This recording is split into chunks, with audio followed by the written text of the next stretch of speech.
Entonces mi abuelo en ese entonces vestía a un charro que era el doble de Pedro Infante cuando hacía las escenas a caballo. Se va a la Ciudad de México y ahí estando en la Ciudad de México conoce a Javier Solís cuando Javier Solís está iniciando su carrera. Iba a ser un mes, luego 2 meses, hasta que le habla a mi mamá, le dijo, hija, vámonos a Mexicali.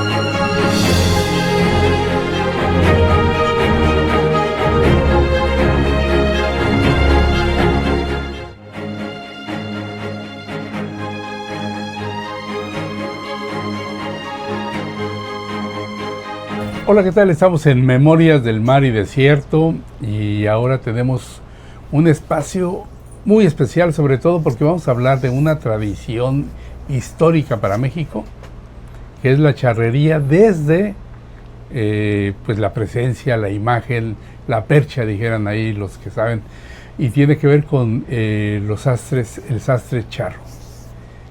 Pareciera que en Mexicali está muy lejano pues de todo lo que sería Jalisco, Guadalajara o Hidalgo, la cuna, ahí en Pachuca, de lo que es el traje charro.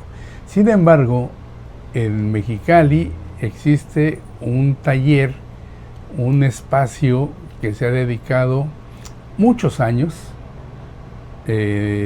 a confeccionar trajes charros con la familia Gudiño.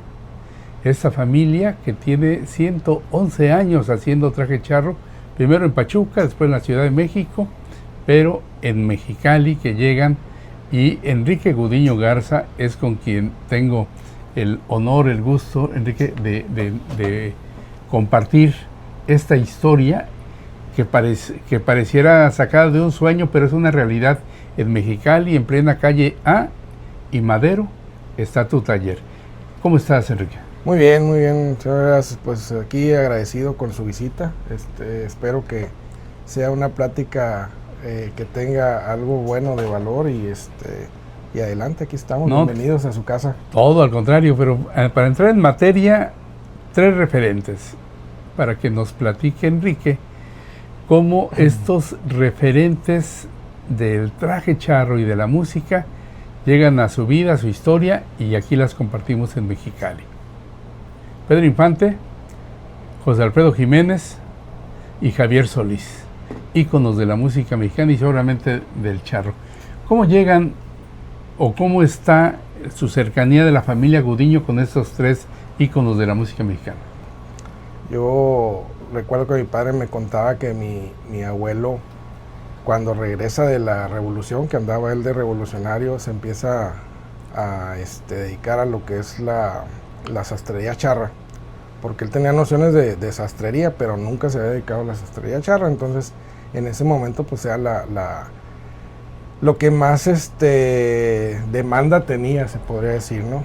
Se empieza a especializar en el traje charro, en el corte de charro, y se empieza a correr la voz que en Pachuca Hidalgo había un sastre charro pues relativamente muy bueno, ¿no? Entonces mi abuelo en ese entonces vestía a un charro que era el doble de Pedro Infante cuando hacía las escenas a caballo. Lo que platica mi padre es de que el primer traje que le hizo mi abuelo a Pedro, cuando le toma medidas, vio que Pedro tenía un defecto en las piernas, tenía las piernas un poco corvas de las rodillas, ¿no? Entonces mi abuelo, por modificarle en visualización ese efecto, le pone unos rellenos en la parte de afuera de la rodilla. En ese entonces se usaba como tipo guata para las sombreras. Se lo puso en las rodillas, lógico, bien oculto y todo. Cuando llega Pedro a probarse el traje, le grita, maestro, ¿qué fregados me hizo?, le dijo.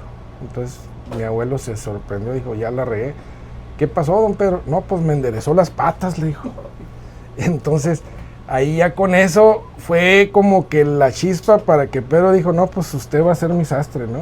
Entonces ya mi abuelo le empieza a confeccionar sus trajes y desgraciadamente pues se queda mi abuelo con 2 trajes ahí para entregarle ya cuando se fue para mejor vida Pedro, ¿no? Ahí está Pedro Infante y obviamente años con él, pero después llegan a José Alfredo Jiménez y también a Javier Solís. Mi padre de la ciudad de Pachuca, como queriendo ahí darle el lugar a mi abuelo en su negocio, dijo, pues voy a ir a la Ciudad de México a probar suerte con el negocio, y se va a la Ciudad de México, y ahí estando en la Ciudad de México conoce a Javier Solís, cuando Javier Solís está iniciando su carrera. Le empieza a hacer trajes, a Javier Solís le gusta mucho el trato con mi padre, le gusta mucho los trajes que le estaba haciendo, y lo empieza a jalar. En aquel entonces había las famosas caravanas, carpas artísticas y todo eso, y se lo lleva a giras. Pues mi padre es soltero, y ahí fue cuando empezó a Javier a presentarle a diferentes personalidades, entre ellas José Alfredo, conoció a Antonio Aguilar, Flor Silvestre, a muchas personalidades. De Pachuca, después Mexicali. Cuéntanos, Enrique, ¿cómo llegan los Gudiño a Mexicali? Mi padre llega a Mexicali por un asunto. Mi padre estaba en la ciudad de Monterrey. Ya se había ido de la Ciudad de México a Monterrey. En Monterrey conoce a mi madre y ahí se casa. Ahí se establece su negocio. Nada más venía a eso, ¿no? A enterrar a mi tío, a organizar todo. Pero por aras del destino, en ese entonces, las personalidades de la charrería aquí en Mexicali, pues iban a tener un evento, iban a coronar a la hija del entonces gobernador Eligio Esquivel, de ahí en Los Charros, y pues necesitaban sus atuendos, y pues le dijeron a mi papá que se los hiciera. Y él dijo, pues sí, se los hago, pero yo tengo mi negocio en Monterrey. No, mira, quédate, le haces a ella, le haces a mí, y de poquito en poquito se fue quedando. Iba a ser un mes, luego 2 meses, hasta que le habla a mi mamá, le dijo, mija, vámonos a Mexicali, porque ahí está muy buena la relación laboral. A mi papá le gustó mucho la cercanía con Estados Unidos. Él siempre quiso conocer Hollywood, era su sueño de niño, conocer Hollywood. Le llamó mucho la atención la calidad humana de la gente de aquí del norte, principalmente de Mexicali. Le gustó mucho, pues que era una relación muy, muy abierta, ¿no? Él venía de lugares donde era muy cerrada la relación social con la sociedad. Entonces llega aquí, pues luego con el gobernador, con el presidente municipal, o sea, se dio cuenta que era algo más abierto, había mucha oportunidad de trabajo. Enrique es cimarrón, es egresado de la Universidad Autónoma de Baja California, Administración de Empresas, y de repente, de la noche a la mañana, ya te ves involucrado directamente en el negocio, aunque tu historia pues tiene que ver con la sastrería, pero entraste a echar la mano a tu papá. Sí, fíjate que fue algo, te podría decir que muy pesado para mí en su momento, porque pues mi ilusión más grande era ejercer mi carrera, ¿no? Lo que yo estudié. Te puedo decir que me frustré al principio porque yo no me quería dedicar a esto, se me hacía algo que no era para mí.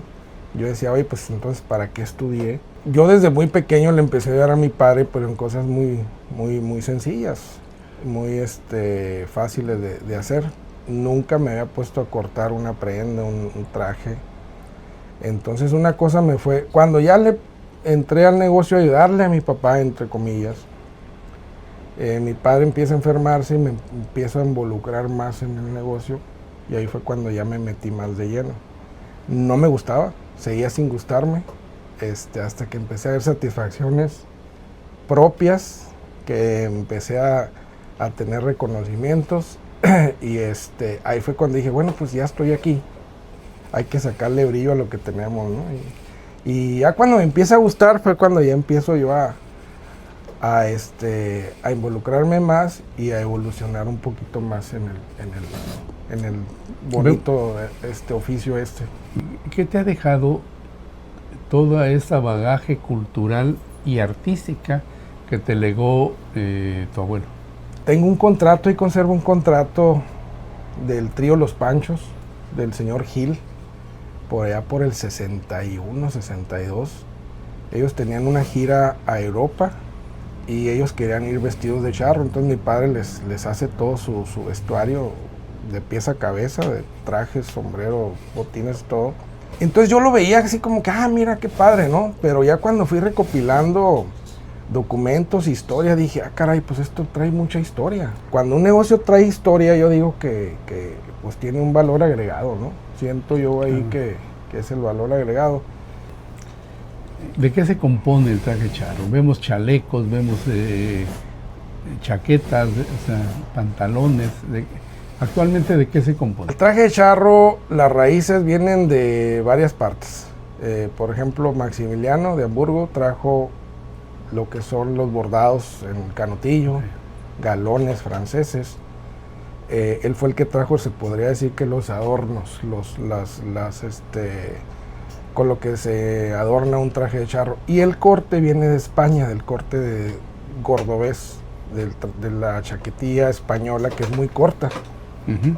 Antes la chaquetilla de charro en sus inicios era más corta que hoy. Todavía. Ajá, porque el pantalón era muy alto, arriba del ombligo. Ahora ya no se usa tan alto porque pues es un poco incómodo. Se ha ido adaptando de acuerdo a las necesidades y a la actualización. Se compone por varias etapas. El traje de charro empieza de faena, que es con el que regularmente es un pantalón y una pachuqueña con su moño. Es para las faenas charras. De ahí sigue media gala, que puede ser igual un pantalón de faena, pero con 3 botones de cada lado. Ahí puedes llevar chaquetilla o chazarilla. Para faena, pero pues en eventos más especiales. De ahí sigue gala, que es botonadura completa de los 2 costados del pantalón con sus broches en la chaquetilla. De ahí sigue gran gala, que es algo similar, pero ya se le agregan bordados en canutillo a mano. Y el de etiqueta, que es algo muchísimo más especial, más adornado, que esos ya se usan para eventos muy especiales como bodas, funerales, ese tipo de eventos, ¿no? Botonaduras tenemos también varias categorías. Hay la comercial, hay una media y hay la de plata, que es ya la más fina, ¿no? La tela más común que se utiliza, o sea, que se confeccionan los trajes, ¿de qué es? Es de lana con poliéster. Se llama polilana, es un casimir que es muy durable, es muy aguantable para el traje de charro. Y en el caso de las chaquetillas y las chazarillas, ¿es gamuza, piel? La chazarilla igual la podemos hacer desde popelina, que es para la camisa, que es una chazarilla fresca, es una camisa corta. Se puede hacer en casimir, en lino, en gamuza, o sea, ya es también dependiendo de lo que el cliente quiera. El ubicar a Mexicali dentro de la confección, elaboración del traje charro y la sastrería, ¿qué representa para Enrique Gudiño Garza a esas alturas y con una tradición de 111 años? Fíjate que es un legado que me dejaron, pero es un compromiso muy grande. Tratar de que se preserve esta tradición, no dejarla. Muchas veces yo pensaba, bueno, y si se acaba esto, demanda el traje de charro, pues qué va a pasar, ¿no? Pero me he dado cuenta que pasan los años y la demanda del traje de charro sigue.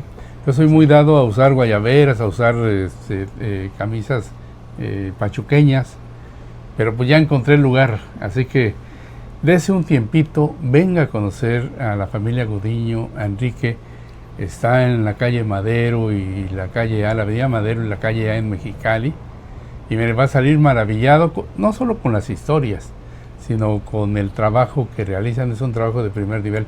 Enrique, yo te agradezco mucho. No, pues muchas gracias por venir y un placer aquí recibirlos. Así que con estas tijeras que vemos allá atrás, los despedimos. Esta es Memorias del Mar y Desierto. Gracias, Enrique, por recibirnos. Muchas gracias a ustedes. Gracias.